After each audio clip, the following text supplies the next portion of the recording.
Hi everyone, my name's Joe Adamski, and welcome to my Education Theorist presentation for Edu502. Today, we'll be talking about none other than Ivan Pavlov. Here are my table of contents. First, we will start by going over briefly about who Ivan Pavlov was and what he's most famous for. Then we'll talk about his biographical information, and then his most notable discovery, which will be the main point of discussion today.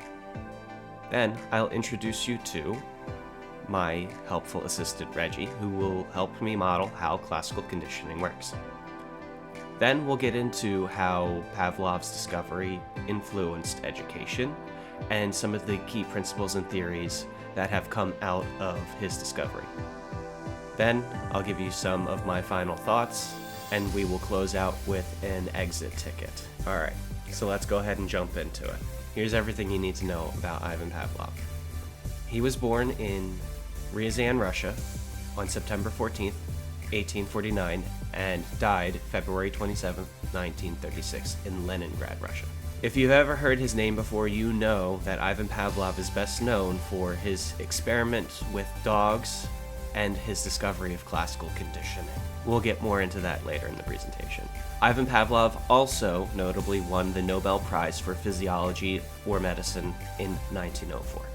So now we know Pavlov the scientist, but let's get to know Pavlov the man. Ivan Pavlov grew up in and around Ryazan, where he attended a church school and theological seminary. His father was heavily involved in the church, and I believe his background information talks about his father being a minister as well. And Pavlov's father sent him to these church schools and seminaries because his father wanted him to get into the church as well.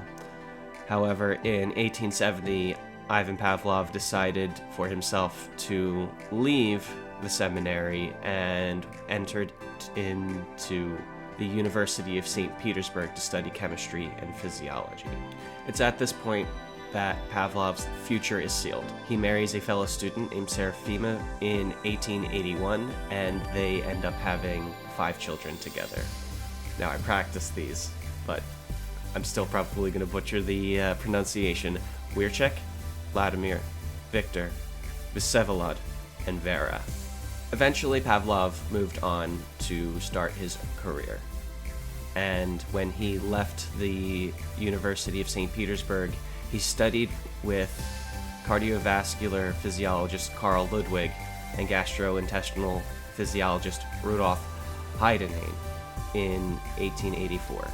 But I'm sure you're wondering, wait, I thought he was known for dogs and classical conditioning and psychology.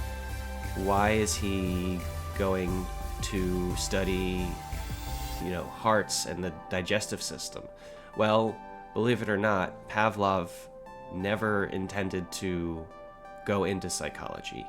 In fact, he studied dogs and their cardiovascular system and their digestive system as a way to extrapolate that over to human heart and digestive systems. So as I was saying, his discovery was completely by accident, which I think is really cool because they discovered classical conditioning completely organically. When you're working with animals, you never know what you're going to expect. They just noticed that whenever it was time to feed the dogs, they noticed that when they heard the footsteps of the person who was delivering the food, the dogs would begin to salivate. So then Pavlov had the idea to say, oh, that's interesting. Let's see if it's because the dogs know that they're being fed, if they can smell the food, or if it is something different entirely. So to test his theory, Pavlov used buzzers, metronomes, bells to pair that stimuli with the food that's being presented. And what he discovered is when you pair that audio cue or gesture with something that the dog wants, they're going to have that response. So in his experiment, what Pavlov and his team did was ring a bell and present the dog food.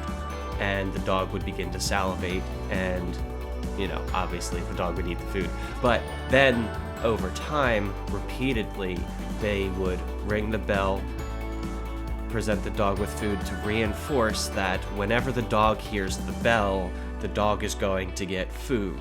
And then eventually the food was not included in the equation of the routine, and whenever the bell was rung, the dogs would begin to salivate, regardless of whether the food was in front of them or not. So that leads me over to the interactive piece, or one part of the interactive piece. Today in my office, I actually have my puppy with me, Reggie. He's actually sitting on a chair over to the left of me, and I want to show you something hands-on about classical conditioning right in front of you. So today we're actually going to teach my puppy Reggie a new trick using classical conditioning. Let me go over to full screen. Hi, hello, full screen. All right, here he comes. Hey, buddy.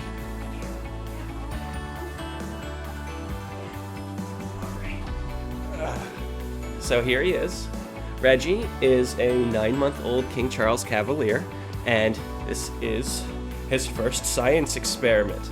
So I'm going to show you first that the trick we're going to teach him is a gimme some, gimme a high five. So say hi, Reggie. Hi, hello everybody, my name's Reggie. All right, so I'm gonna model and show you that Reggie does not know this trick. Ready, buddy? Oh yeah, I know, you're getting so squirmy. Yeah, here we go. All right, so I'm gonna put up my hand and say, give me some. Yeah, come on, buddy, give me some. Give me some. So as you can see, he has no idea what I'm talking about. He has no clue what I want him to do. Here's what we're gonna do. We are going to introduce him the reward for his behavior. So I have some of his training treats here, and he already knows. He's licking my hands as I'm trying to open this up. You can see his tail is wagging. He knows what's in store. All right, pal. Let's crack this bad boy open. Oh yeah. Oh yeah. So now what I'm gonna do, sit, step. So like I said, when you're working with animals, you don't really know how to predict what's going to happen. He's already going nuts, but I'm gonna wait for him to be calm.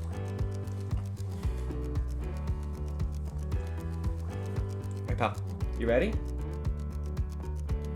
So I'm going to first pair the treat with the audio cue of gimme some.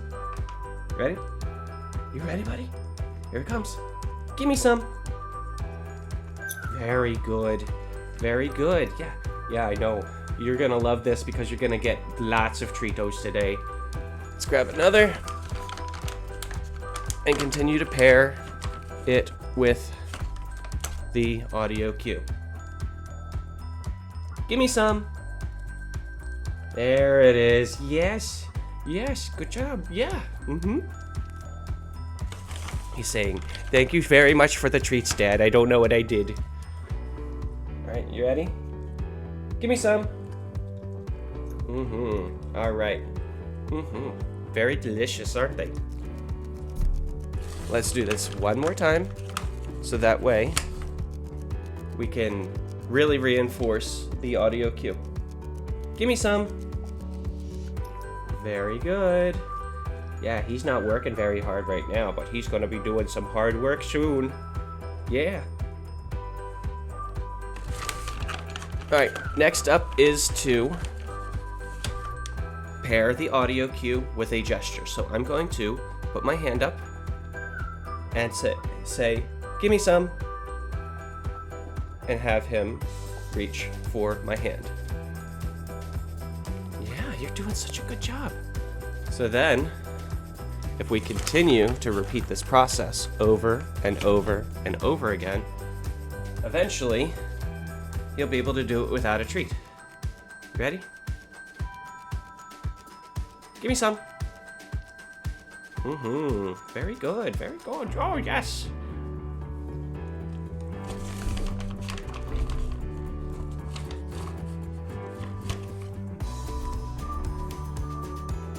Alright. You ready?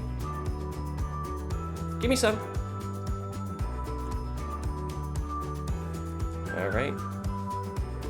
Now, let's see if he actually is able to do it. So now, I'm going to not give him a treat and see if he still has the same response. Ready? Give me some. Oh, yes, very good. I'm gonna give you a treat for that. I'm gonna give you a treat for that. Very good. Yes. Yes. Okay. Ready? Give me some. Yes, very good. Very good. You're doing such a good job, Reggie. You ready? Give me some. Yes, very good. You're doing such a good job. You're gonna get extra treats later, yeah? One more time. Give me some. Yeah, woohoo, we did it. We did it. All right, let's give him one final treat-o.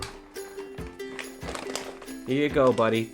Thank you so much for working hard for us today. All right, everyone. Give a round of applause for our boy Reggie. Woohoo! Yeah, Reggie! All right! All right, buddy. You can go back to napping on the chair. So, even after all of that, what were the influences that Pavlov's discovery had on education? Because, yeah, sure, you can use classical conditioning to teach your dog a new trick. However, his discovery made the rounds and actually had a lot of influence on other famous behaviorists like John Watson and B.F. Skinner, and Watson actually cites Pavlov's discovery in his later research.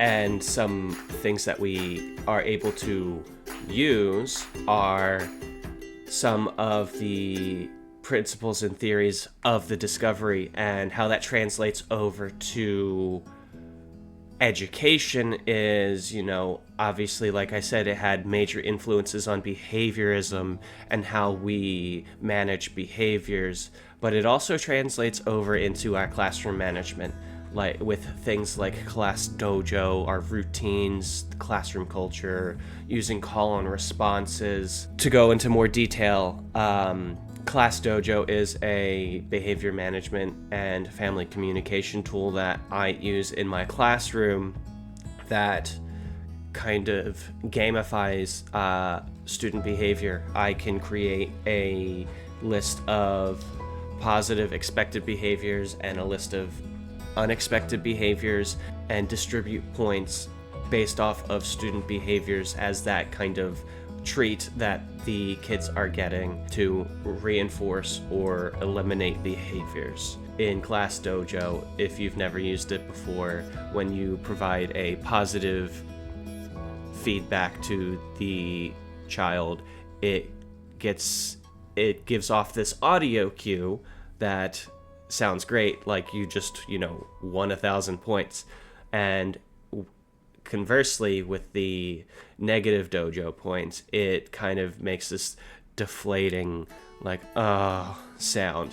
And so, as you can tell, the audio cues are a huge part of it, and I see it in action every day when I use it with my students, because when I want to see a particular behavior in my classroom, I'll pick out a kid that is doing it, and I will shower them with dojo points, and the other kids will hear that audio cue of the bell ringing, and they all, it's so funny, they all just kind of, a wave of silence just rushes over the class because they're hoping that they too will be on the receiving end of that positive point. Classroom routines are reinforced using classical conditioning.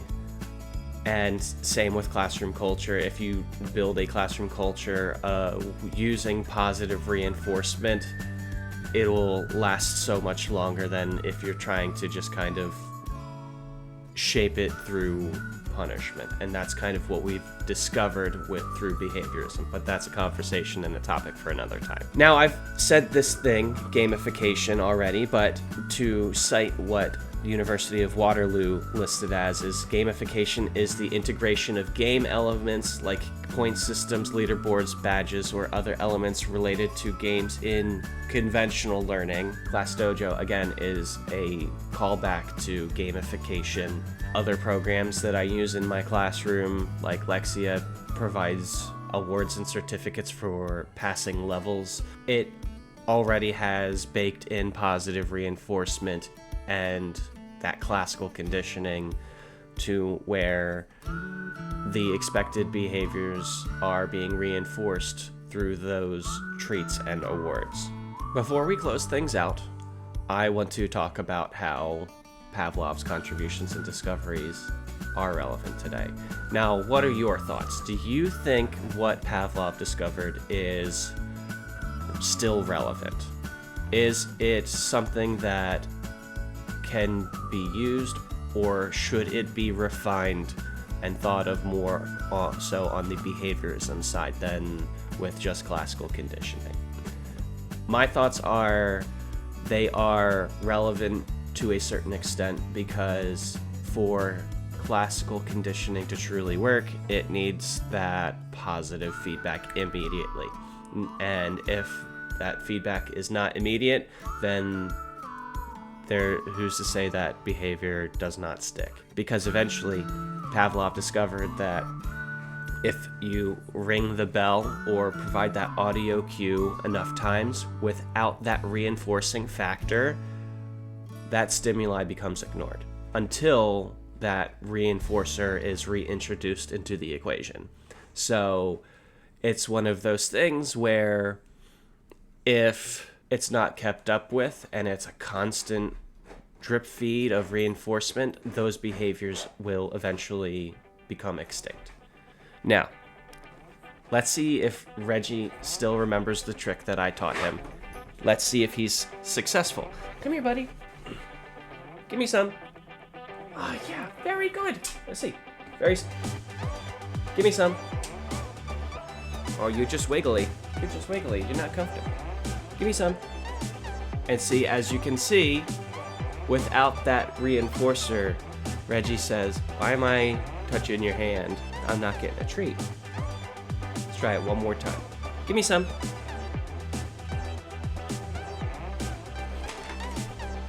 Give me some.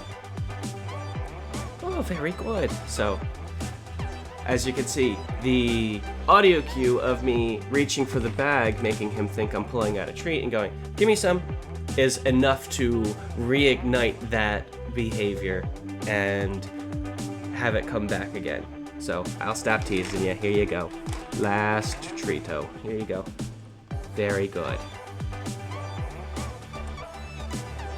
And as we close out today, I would like you to complete a Google form as an exit ticket. Now, it doesn't have to be a very long paragraph, but what I would like you to do is choose one of the 3 examples that apply the key principles and theories associated with Ivan Pavlov's contribution to education, which are behaviorism, classroom management, and gamification, and describe in a short paragraph which you use or would like to try in your classroom. And last but not least, here are all my resources. Alright everyone, thank you so much for watching. I hope you enjoyed. I hope that was enlightening, and I hope you enjoyed seeing my little buddy over here do some work today. So, well, with that, I've been Joe Adamski, and this has been Reggie. Thanks for watching.